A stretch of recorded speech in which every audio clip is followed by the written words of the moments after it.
I was just looking at my notes, and I know I'm about to reference the Detroit Lions, and all of a sudden, popping into my head was George Plimpton.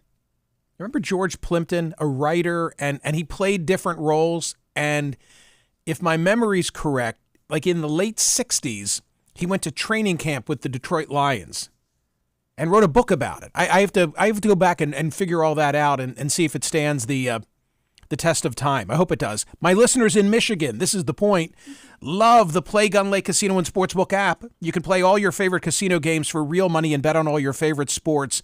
College football this weekend, it's all about the conference championship, the games that are coming up, some teams making a final case to try and be in the college playoffs. Michigan is a heavy favorite playing Iowa in Indianapolis in their conference championship game. And then on Sunday, the aforementioned Detroit, a 4-point favorite, road favorite at New Orleans. Is this true? Philly, a 3-point home underdog hosting San Francisco. If true, I got to have a piece of that. Download the Play Gun Lake Casino and Sportsbook app right now, all your favorite casino games, and have some skin in the game as you watch on television, live dealer action, blackjack roulette, and what did I say? Blackjack roulette and baccarat.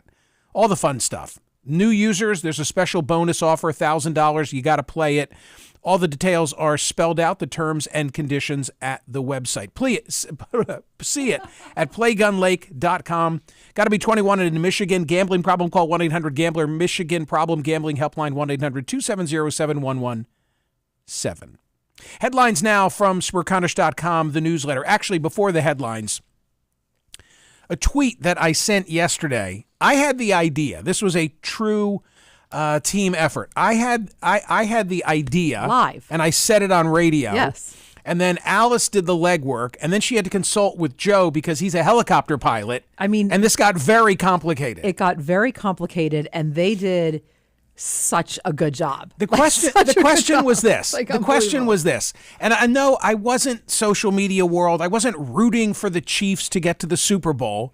No. It's if the Chiefs get to the Super Bowl, will Taylor Swift be able to attend? So you asked that live on air. The context. I'm Googling. Yeah, what was the context? The context was me wishing for a repeat of the last Super Bowl and wondering how exciting it would be to have Jalen Hurts and Patrick Mahomes, because I said yesterday that Jalen Hurts was the number 1 ranked MVP candidate, and Mahomes was number 2, and I said, I'd like to see a Super Bowl repeat in Vegas. Yes. That's where it's all headed. And then I said, I wonder if Taylor Swift could make the game. So I'm live on air Googling Taylor Swift concert tour, and we found out live on air that I think the day before she's in Tokyo, and then 5 days later she's in Melbourne, Australia. And what would it take in order for her to be able to get to Vegas?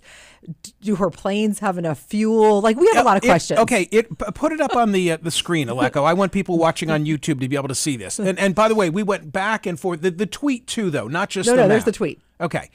So here was the final wording of the tweet. Again, it went through so many incarnations. Theoretical timeline. Taylor Swift's busy week. February 10, 6 p.m., Tokyo Dome show, okay? Ends by 11. Now this is us wondering. Okay, so by midnight, she gets to the airport and flies out at 1 a.m. By now, it's February 11. Wait a minute. If Taylor Swift gets to the airport at midnight, she flies out at 12:01. Okay, work with me here. But here, this is what we went back and forth on, TC. Yes. She flies out at 1 a.m., February 11, arrives at 6 p.m.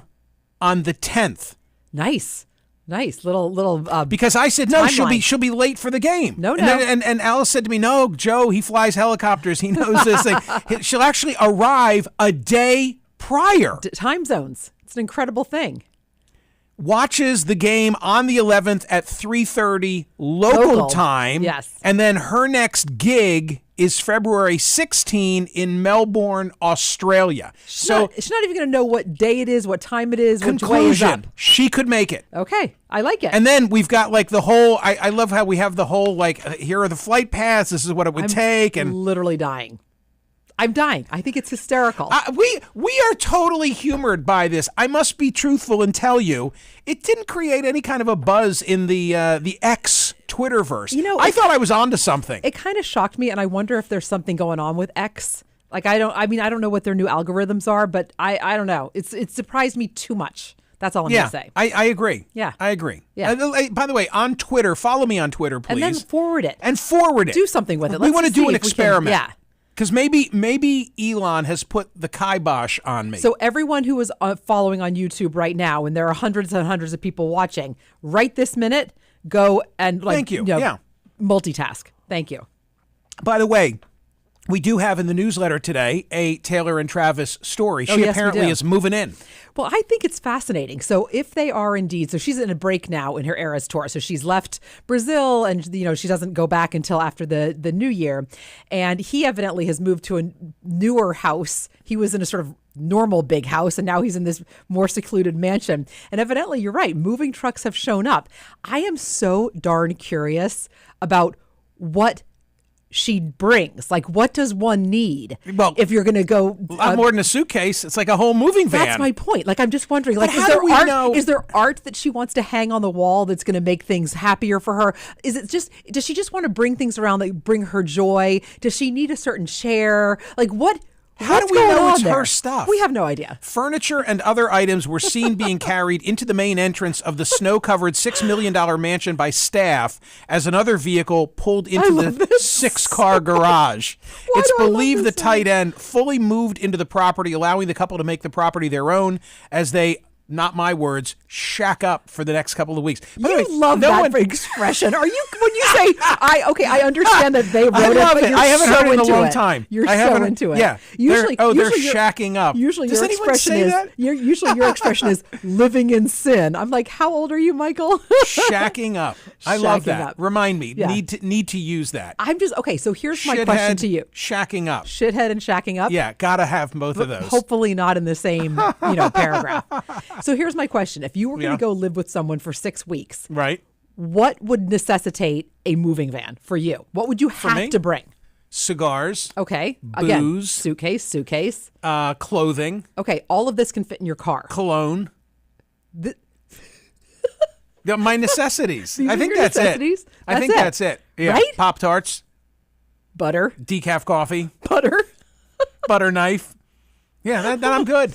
Then I'm good. You're a simple man. I am a simple man. Yeah, Ronnie Van Zant and I, simple men.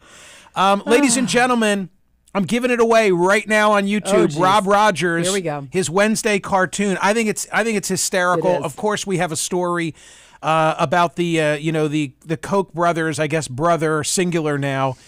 Going with Nikki Haley, and there's a great Rob Rogers cartoon in the Wednesday newsletter. Can we put that up on the screen as well?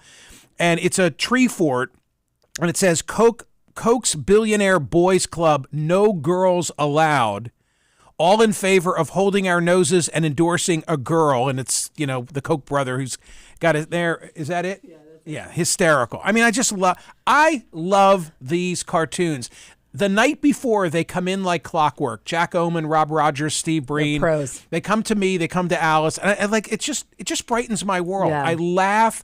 They're timely. They're well done. And they add such value to, and they're in color, unlike what I'm holding up in my hand right now. You can see it on YouTube right now. Yeah. So check that out. And every Tuesday, every Wednesday, every Thursday, we've got a set schedule with our 3 regulars. I like it. So please enjoy that. Poll results yesterday, a lot of voting. 24,178. Which is more fueling voter angst? I'm glad that there was such high voting, indicative, I think, of the interest in this. And we had a wonderful conversation on air about it yesterday. Bottom line is I was sharing some economic data that suggests that the economy is in a pretty good place. You can always look at something to make an argument one way or the other, but overall, pretty good place and headed in the right direction. Okay, that's the consensus from the data. Yet, you look at the polling information about how people perceive what's going on, and it doesn't match the data. It doesn't match the data. And that's what I was getting to with the question, which is more fueling voter angst, because President Biden is bearing the brunt of this. 77.06% said social media and perception, rather than the 22.94% who said reality, the real conditions in the economy. More headlines from the Wednesday edition of the newsletter. TC, how about this? If you had attended Rosalynn Carter's funeral yesterday, would you necessarily have worn black? I would have worn something somber. So black, gray. You always wear black. I've worn navy. You'd be ready to go right now. I was going to say, well, I'm wearing black. Take off your scarf. Just take off the scarf, yes. I mean, I think I would have worn a black or some kind of textured black, yes. But I know where you're going with this. I did not find fault with Melania's outfit. I did not. I thought she looked elegant and somber, and I think she didn't wear black. She did not wear black. She wore a black and white patterned suit that I think in pictures looked much lighter than everybody else's, and so it stood out. Right, and that was the problem. Yes, I think that if we'd seen her in person, it wouldn't have looked as significantly different than the other women who were wearing black. I actually have. I guess this is a sign of age. I have a funeral tie. Oh, geez. I'm sorry. I have a funeral tie. What makes it funeral? It's funereal. Black. It is. You wear a black tie to a funeral. Pardon me? A black tie? No. Don't think bow tie. Oh, no. I didn't mean black tie. A black colored tie. To quote Tony Soprano, it's an Hermes. It's an Hermes? It's an Hermes. Good to know. And I like for television purposes, I like their flat ties. Well, then they don't pixelate on TV. That's exactly right. I get it. So when I bought a tie or two a couple of years ago in like a basic navy or a basic red, I also bought a basic black, and it's kind of become my go-to. Did you watch any of the funeral? I did. I thought the speeches were great. The speeches were great. Yes. The letter that he wrote, that Jimmy Carter wrote, that his daughter read to Rosalynn was just unbelievable. But I really liked when the son I wonder if you're about to say the same thing. Go ahead. When the son introduced the first ladies, and he went down and said, funny. Welcome, Mrs. Mrs. Obama, Mrs. Blah, blah, blah, blah. And then he said, and also Dr. Biden and Secretary Clinton's husbands are also here. Fine husbands are also here. Brought the house down. That was a great line, and I also appreciated the Rosalynn Carter story about how he's now 45, and she is still sending a $20 bill for his birthday. Yes. Love that. Yes. And I think many of us have had people in our orbit. My mother. Yeah. 100%. 100%. I'm like, shouldn't I be doing this for you? Both of my grandmothers, long gone, but both of my grandmothers. Okay, we can avoid this no longer. We must get to this story from the Washington Post. No, we don't. It is, to me, it is hysterical. It is hysterical. In the world of sexual fetishes. Wait, why is it hysterical? I love this story, and I'm wondering if I can do it on television, like with a dominatrix. Well, there's some of their names were changed. I included that. Oh, there's a note to readers. Correct. Their identities were sussed out. Correct. This is legit. Correct. Okay, just in want to the make world sure. of sexual fetishes, crossing the political aisle is a kink. Roxy Ray. Would you like to read this, or do you want me to read? No. You go ahead, Michael. Okay. Roxy Ray is lying on her pink bedspread, her bleach blonde hair draped on her black teddy, thigh-high stockings emerging from her leopard print stilettos. She turns her backside to the camera and purrs. That looks like just the view to persuade you to vote Republican for Daddy Trump.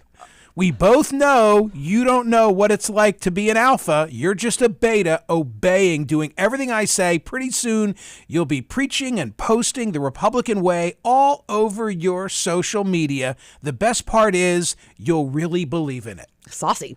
Oh, my God. Saucy. 39-year-old Tampa resident under her stage name is one of dozens of Clips for Sale, an adult video sharing website where content creators cater to all types of sexual fetishes, including one that is rarely discussed outside of the niche kink circles, political humiliation. Who knew? Who knew? Is that really a thing? The funniest thing is how funny you find this. People are turned on by all kinds of things. I have a question, though. What is your question? What do they do for independence? Oh. That's what I want to know. Oh, maybe they force them into one or the other? Like maybe the whole point is that you're forced to be Republican or Democrat? Can I really get this past CNN? See, I'm thinking television because in the it's Washington so visual. Post.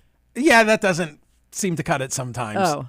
Or I mean, radio, we can do it. We can do it on radio. I just don't know that it'll translate. I have to say the illustrations that go with it. Oh my God, are so oh good. My God, It's like a donkey and elephant in bondage, and the trunk is looking rather phallic. I mean, the whole thing is. This is what I'm giving unreal. You in the daily newsletter, Michael. You're getting the Washington Post fetish story. You're getting Melania not wearing black. You're selfless. You're getting a Rob Rogers cartoon. Selfless. You're learning about Travis and Kelsey in the moving van. Yes, and you're getting the front page stories about Gaza. Right. At this point, we're talking about sort of the not front page stories. Exactly. Rest assured. Yeah, if you listen to this part of the program, dare I need say this? You need to go back 2 hours and get the serious stuff. Right. This is our fun part. Right. This is what we look forward to. Right.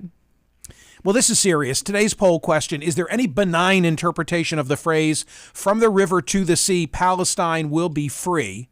10 words, a lot of meaning, a lot of controversy that surround them.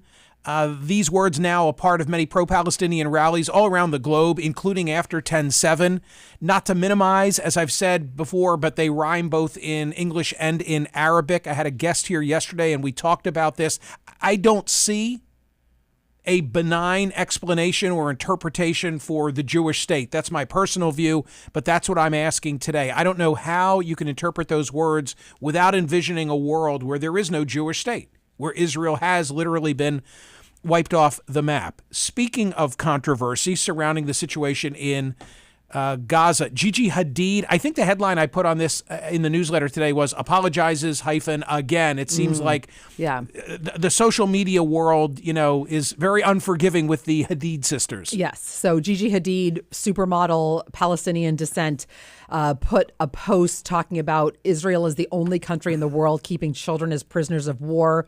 She then deleted it and had to apologize, said she didn't fact check correctly. She said, I wanted to show the ways in which international law is being undermined by the Israeli government. In this case, I was trying to highlight how Palestinian children who are arrested by the IDF are often not given the same rights as an Israeli child accused of the same crime would. Unfortunately, I used the wrong example to make a point, and I regret that. There's no transition from that to this, but there's a 38-year-old player on the Chicago Blackhawks who has now had his contract terminated. And I'm not even going to name them, but I'm just going to say this in broad strokes. A lot of buzz in the internet in terms of what led to the termination of his contract with this NHL franchise. Why are you not naming him?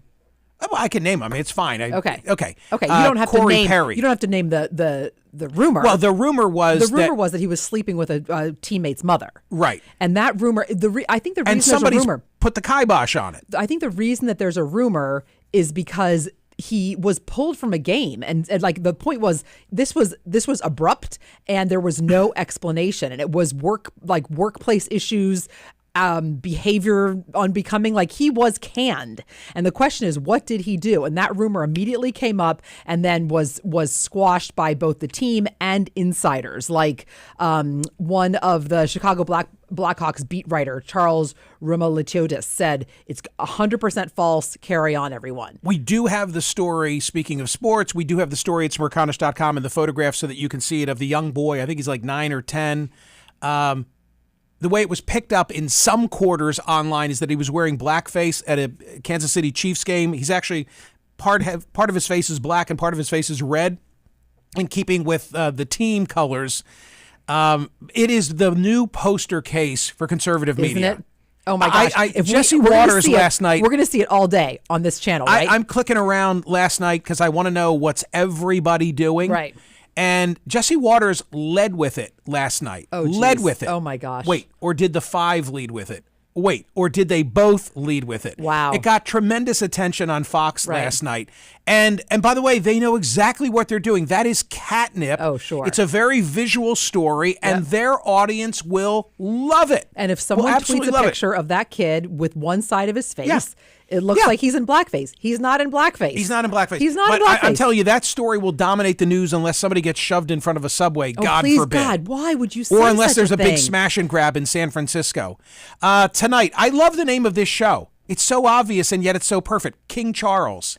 Gayle King and Charles Barkley. I know. Premieres tonight on. You know what's we call interesting? him Sir Charles. You know what's interesting about this story to me? This was a programming decision made under Chris Licht. Ago. Under Chris Licht. Yeah. And CNN, and I tell you this all the time, and it's true.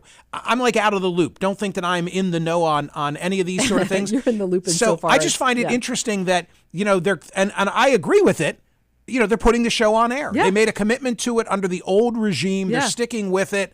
It'll be interesting to see where it goes, and I hope for their sake that they don't get bumped, because I know what it's like with so much breaking news with the situation in the Middle East. Right. I totally agree. I think it's great. I like them both, and I think it's going to be interesting. I will tune in on that. I already have, as I told you, an idea for tomorrow's poll question, speaking of television. Just my hunch for tomorrow. Go vote today on the From the River to the Sea question. But unless something changes, I'm going to ask tomorrow which will be higher, the television ratings for DeSantis and Newsom, or next week's fourth Republican presidential debate. I know the answer. I know the answer too, and I'll be. By the way, I'll be doing my part to contribute to it, because I know which one I find more interesting. Okay, go to Twitter right now. Take a look at that Taylor Swift tweet. Retweet. Subscribe to the newsletter. Turn on a friend, and like and subscribe this video if you're watching on video. See you tomorrow.